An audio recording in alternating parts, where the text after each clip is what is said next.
Les vagues d'immigration irrégulière ont repris au Sénégal. Les autorités ont intercepté près de 500 migrants au large des côtes sénégalaises durant le week-end du 14 au 15 mars dernier. Les politiques et autres mesures mises en place ne découragent pas pour autant les candidats à la migration. Si je vois une embarcation de fortune aujourd'hui même, je n'hésiterai pas à partir. La plupart des jeunes dans le pays sont au chômage. Ils partent à l'étranger à la recherche de lendemain meilleur. Pour avoir un visa, c'est la croix et la bannière. Le gouvernement doit nous faciliter des conditions régulières de migration.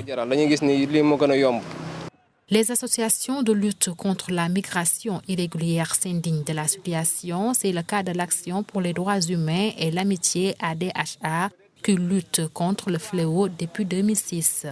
Vous savez, certains vont prendre des pirogues. D'autres qui ont beaucoup d'argent vont essayer de prendre, comme ce qui s'était passé il n'y a pas longtemps, cette route migratoire-là en prenant des vols de manière régulière de Dakar à Nicaragua. Après Nicaragua, ce sera de manière irrégulière. Et d'autres qui vont prendre la route.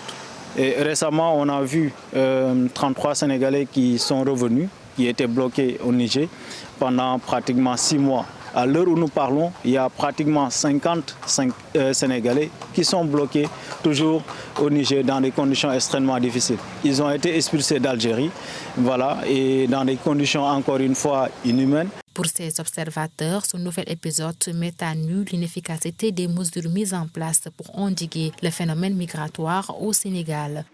Ce que nous préconisons, c'est le changement de paradigme.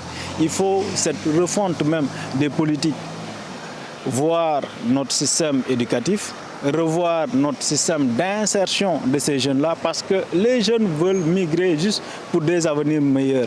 Parce qu'ils pensent qu'en restant dans ce pays-là, mais ils ne vont pas réussir. Et nos statistiques le disent. En 2018, nous avons fait des enquêtes. Et ces enquêtes-là ont prouvé qui ont été publiées, ces rapports, qui ont été prouvés que sur 4 jeunes, 3 jeunes veulent quitter le pays dès qu'ils en ont les moyens. Et parce qu'ils pensent qu'en restant ici, malgré le fait de découvrir tout ce qui est gaz, pétrole, ils ne vont pas réussir.